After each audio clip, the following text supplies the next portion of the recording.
This is haircut S2. This technique uses graduation and layering.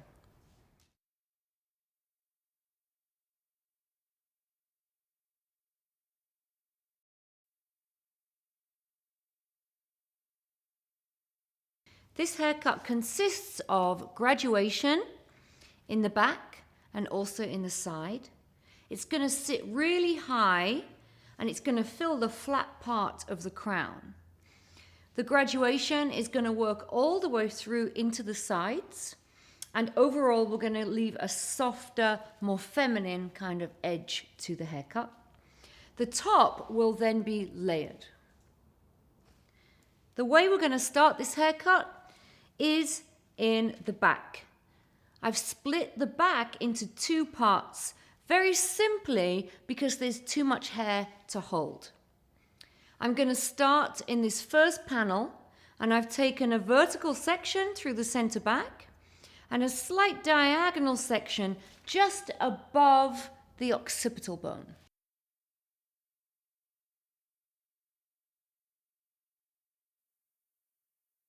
The first cut is going to be very, very important because it decides the angle for the rest of the back.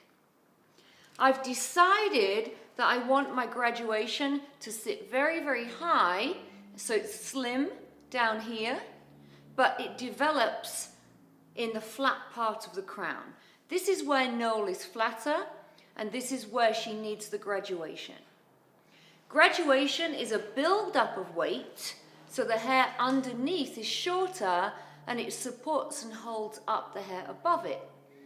Graduation is really fantastic for building up recessed areas. So it's going to give me volume where I need it. To start with, we're going to take that vertical diagonal section. I'm going to comb the hair out from the head, and I'm going to cut in my first angle.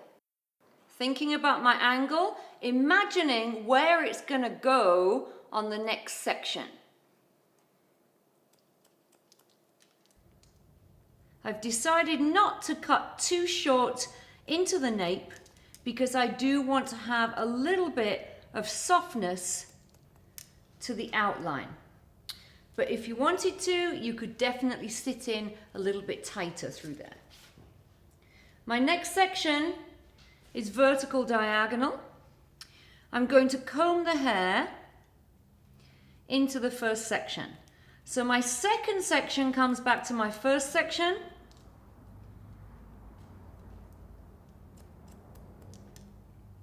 And making sure your section is thin enough that you can see your guideline.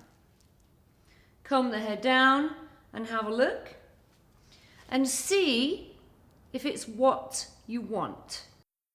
I'm now taking my third section. My third section is now over directing back to my second section. I do need a certain element of tension to the hair to make it clean and get a nice, precise cut. I'm now going to move over to my other side, and I have to change my hand and body position. I'm going to go over to my other side, and I now have to also still work palm to palm. So to allow me to do this, I have to lift my elbow and cut palm to palm this way. So on this side, I'm going to be cutting from the bottom up. To allow me to do this, I need to keep the chair down because I have to work very hard to lift this elbow up. As soon as my elbow gets lazy and I do not lift it up properly, you can see what happens to my finger angle. My finger angle changes, becomes more horizontal, and therefore I'll end up heavy or longer on this side.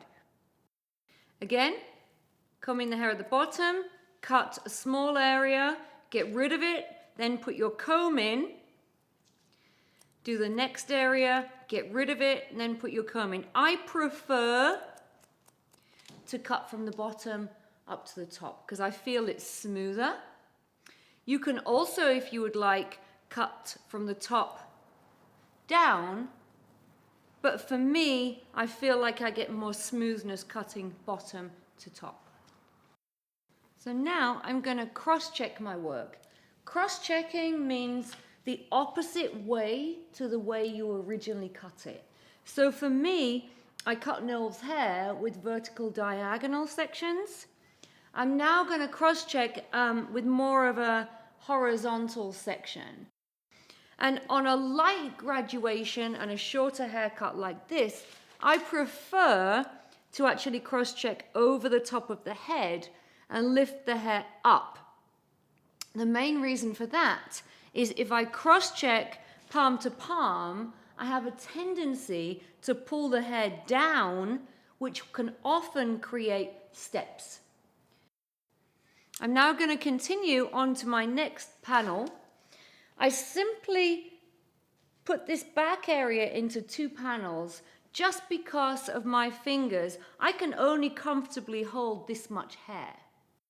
If you have someone with a very high hairline, or if you have longer fingers, then you could easily cut the back in one go. That's totally up to you.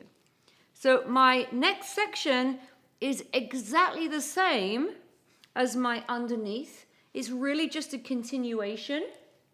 And my sectioning pattern is going to also be the same way. And it's going to continue all the way through into the front hairline.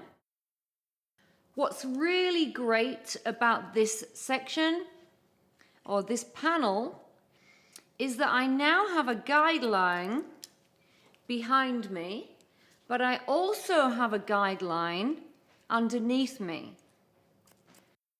So I really love this haircut because you can really make it work for any client of any age. You can leave it like we are with a more feminine tousled effect that's a bit more textured and edgy at the bottom. Or you can make it very clean cut and very satin and tight for a more groomed appearance.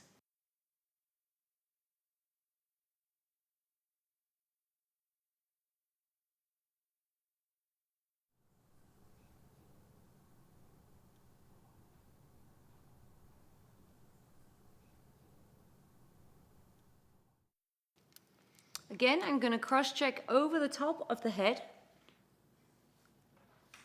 lifting the hair up and just cleaning off any extra areas of weight. I should be seeing a curved shape because I walked around the head.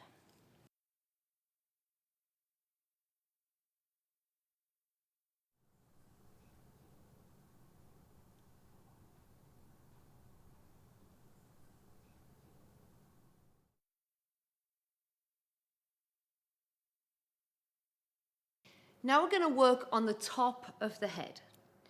And we're going to take horizontal sections across the top.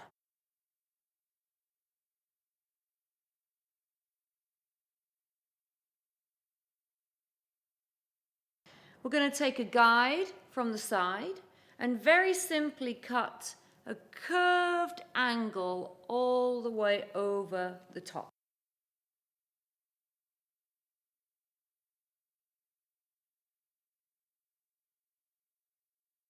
I find it the best to cut all of one side first and then all of the other side second. What I'm going to do as well is just pull the hair straight out from its section or straight up from the head, but I will do a little bit of over direction on the front area. I want to leave this longer, messy kind of mop top feeling. And I'm going to use my guide from this side, comb the hair up, and I'm now going to cut over my fingers.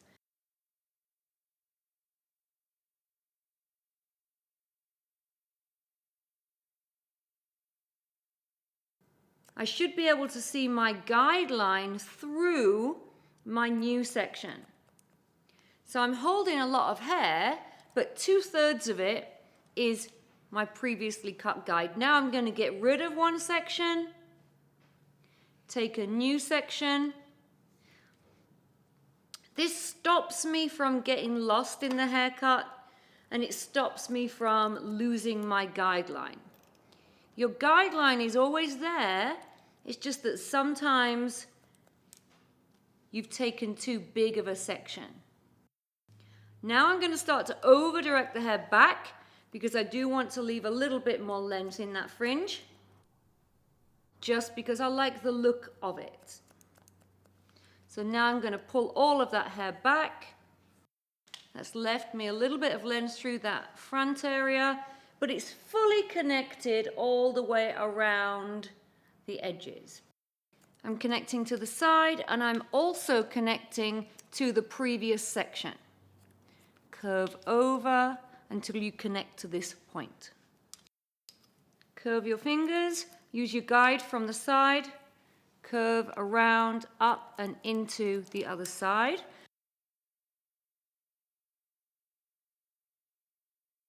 So now I'm going to work with a pointing technique. And what I'm going to do is work over the top of the head again, just like in my cross check. And I'm going to take my sections, lift the hair up, and I'm going to point into the hair. This is going to remove weight, but not change my haircut. It's not going to actually change the style of it or the shape of it. It's just going to remove some weight. So it's very good for hair like this that's more coarse. But more than anything, it's just about what I want it to look like. I actually want it to look a bit more grown out.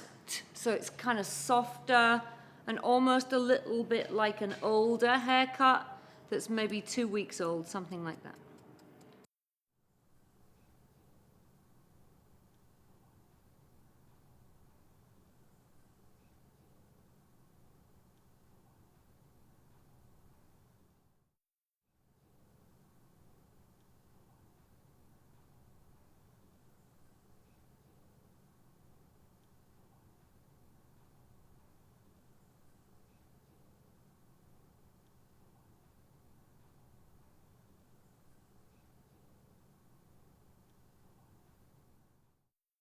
And this is my final S2 look.